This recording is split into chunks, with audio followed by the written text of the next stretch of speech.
मास पारायण 16वां विश्राम, नवान पारायण 4था विश्राम।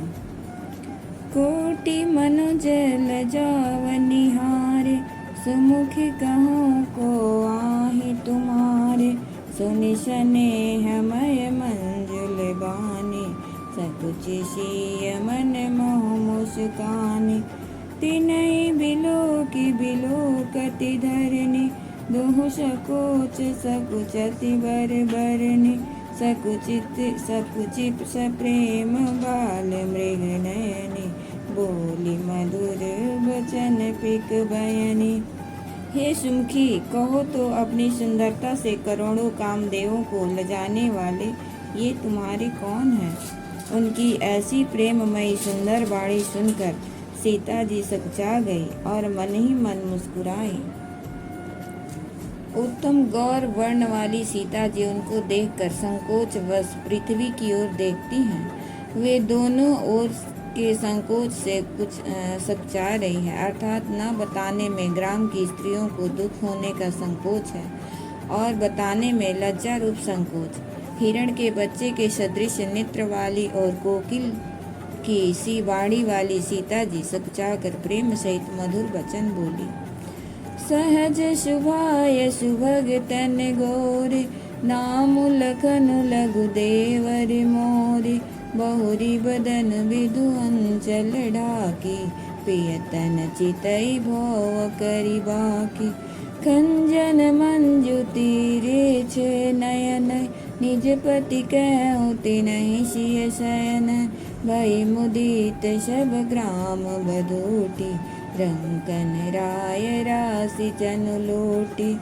अतिश प्रेम सिय पाय परी, बहुविधि देहि आशीष सिया राम। सदा सुहागिनी हो तुमा, जब लगी मही शीश सिया राम।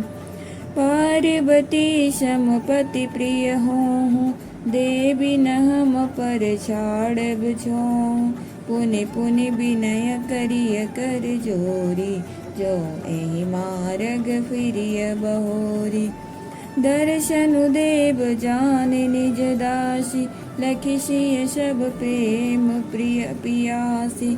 मधुर बचन कहि कहि परितोषी, जनक मोदिनी कौमुदी पोसी। ये जो सहज स्वभाव सुंदर और गोरे शरीर के, उनका नाम लक्ष्मण है। ये मेरे छोटे देवर हैं। फिर सीता जी ने लज्जावश अपने चंद्रमुख को आंचल से ढककर और प्रियतम श्री राम जी की ओर निहार कर भुएं टेढ़ी करके, खंजन पक्षी के सुंदर नेत्र को तिरछा करके सीता जी ने इशारे से उन्हें कहा कि ये श्री रामचंद्र जी मेरे पति हैं। यह जानकर गांव की सब युवती स्त्रियां इस प्रकार आनंदित हुई, मानो कंगालों ने धन की राशियां लूट ली हों। वे अत्यंत प्रेम से सीता जी के पैरों पड़कर बहुत प्रकार से आशीष देती हैं, शुभकामना करती हैं कि जब तक शेष जी के सिर पर पृथ्वी रहे तब तक तुम सदा सुहागिनी बनी रहो और पार्वती जी के समान अपने पति की प्यारी हो। हे देवी, हम पर कृपा न छोड़ना, बनाए रखना। हम बार बार हाथ जोड़कर विनती करती हैं, जिसमें आप फिर इसी रास्ते लौटें और हमें अपनी दासी जानकर दर्शन दें। सीता जी ने उन सबको प्रेम की प्यासी देखा और मधुर वचन कह कर उनका भली भांति संतोष किया, मानो चांदनी ने कुमुदनियों को खिलाकर पुष्ट कर दिया हो। तब ही लखन रघुबर रुख जाने, पूछे मगु लोगन मृदुबाने।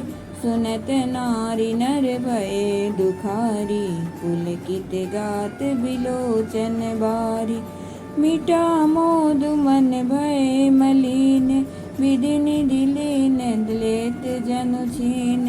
समुझि करम गति धीरज कीन्हा, सोधि सुमग मगु तिन कहि दीन्हा। लखन जानकी सहित तब, गवनु कीन्ह रघुनाथ सिया राम। फेरे सब प्रिय बचन कही, लिए लाई मन साथ सिया राम।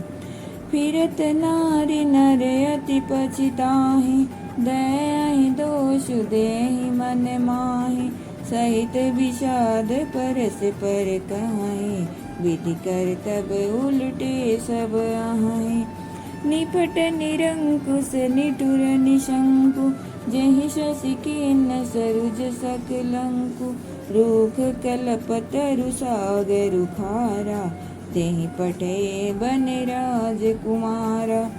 जो पै नहीं दीन बनवासु, किन्न बादि विधि भोग बिलासु। ए बिचरहि मग बिनु पद त्राना, रचे बादि विधि वाहन नाना। ए मही परैडासि कुश पाता, सुभग सेज कत सृजत विधाता। तरुवर बासै नहीं विधि दीना, धवल धाम रचि रचि श्रम कीना। उसी समय श्री रामचंद्र जी का रुख जानकर लक्ष्मण जी ने कोमल वाणी से लोगों से रास्ता पूछा। यह सुनते ही स्त्री पुरुष दुखी हो गए, उनके शरीर पुलकित हो गए और नेत्रों में वियोग की संभावना से प्रेम का जल भर आया। उनका आनंद मिट गया और मन ऐसे उदास हो गए मानो विधाता दी हुई संपत्ति छीने लेता हो। कर्म की गति समझकर उन्होंने धैर्य धारण किया और अच्छी तरह निर्णय करके सुगम मार्ग बतला दिया। तब लक्ष्मण जी और जानकी जी सहित श्री रघुनाथ जी ने गमन किया और सब लोगों को प्रिय वचन कहकर लौटाया, किंतु उनके मनों को अपने साथ ही लगा लिया। लौटते हुए वे स्त्री पुरुष बहुत ही पछताते हैं और मन ही मन दैव को दोष देते हैं। परस्पर विषाद के साथ कहते हैं कि विधाता के सभी काम उल्टे हैं। वह विधाता बिल्कुल निरंकुश, निर्दय और निडर है, जिससे चंद्रमा को रोगी और कलंकी बनाया, कल्प वृक्ष को पेड़ और समुद्र को खारा बनाया। उसी ने इस राजकुमारों को वन में भेजा है। जब विधाता ने इनको वनवास दिया है तब उसको भोग विलास व्यर्थ ही बताए। जब ये बिना जूते के नंगे पैरों ही रास्ते में चल रहे हैं तब विधाता अनेकों वाहन सवारियां व्यर्थ ही रचे। जब ये कुश और पत्ते बिछाकर जमीन पर ही पड़े रहते हैं तब विधाता सुंदर सेज, पलंग और बिछौने किस लिए बनाया है।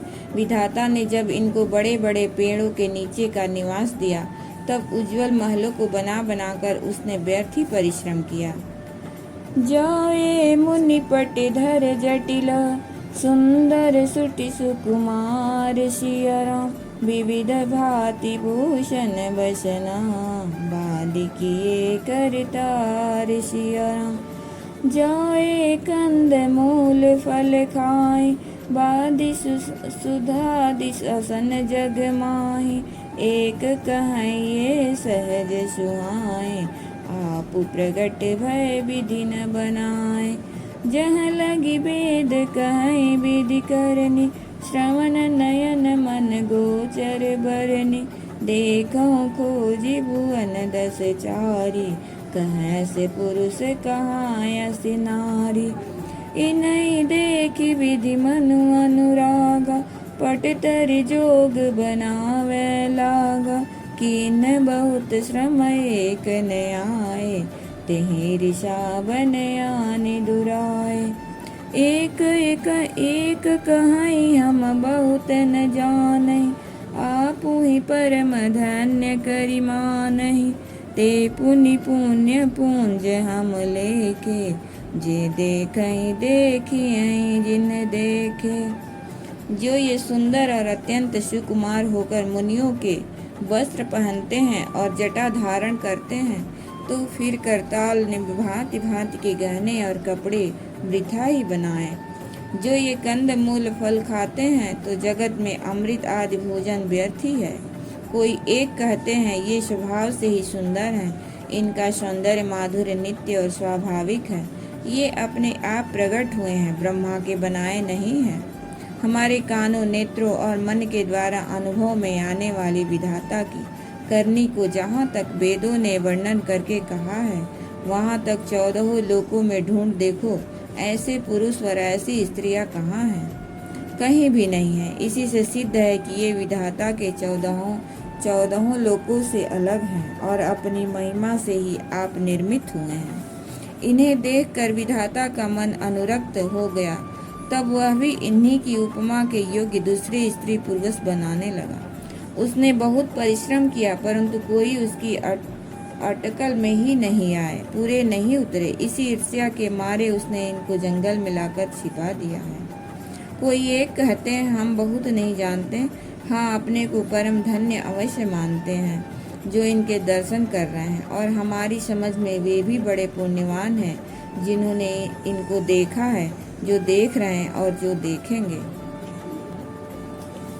एहि विधि कहि कहि बचन प्रिय, लेहि नयन भरि नीर सियरा, किमि चलियै मार्ग अगमा, सुटि सुकुमार शरीर सिया राम।